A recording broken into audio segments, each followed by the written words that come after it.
وصلى الله تعالى على خير خلقه محمد وآله وأصحابه أجمعين آمين آمين برحمتك يا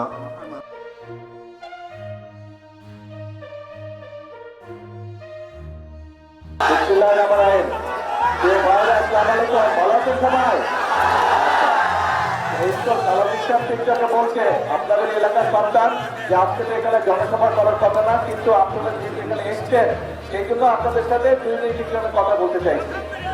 সেই কথাটা কি, এই যে আজকে আমরা এখানে পৌরসভার ভিত্তিপ্রস্তর স্থাপন করলাম, আপনাদের যাদের বয়স 25-এর কম তারা আপনারা জানেন কিনা জানেন না, এখানে আরেকটি ভিত্তিপ্রস্তর আছে। আজকে থেকে 25 বছর, প্রায় 25 বছর আগে দেশনেত্রী মরহুমা খালেদা জিয়া এখানে এই যে টেকো উপজেলার ভিত্তিপ্রস্তর স্থাপন করে গিয়েছিলেন।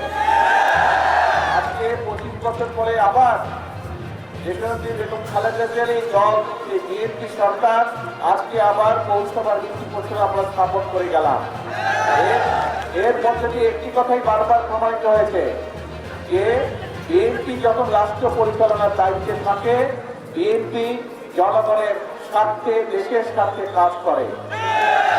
এবং এখানে যে কলেজ দুটো আছে, এই কলেজ দুটো দেশনেত্রী খালেদা জিয়ার সময় করা, উনি এখানে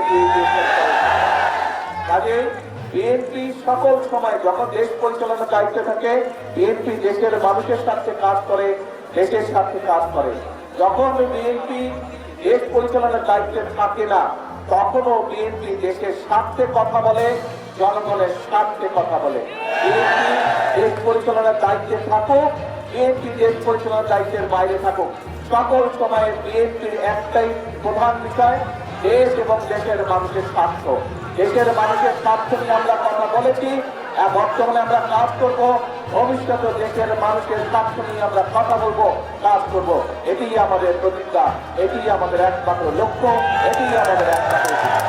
আজকে যেহেতু এখানে জনসভার আমাদের কোনো অনুষ্ঠান নেই, এইখানে জনসভা ইনশাল্লাহ বহু বছর আগে একবার আমি করেছিলাম, সন্ধ্যার সময় হাঁস, মুরগি, গরু, ছাগল আমরা বিতরণ করেছিলাম এখানে। ইনশাল্লাহ ভবিষ্যতে ইনশাল্লাহ আপনাদের এখানে মাঠে আসবো, আপনাদের সাথে কথা বলবো, এখানে আমরা ইনশাল্লাহ বিশাল জনসভা করবো। সেই পর্যন্ত আল্লাহ হাফেজ। বাংলাদেশ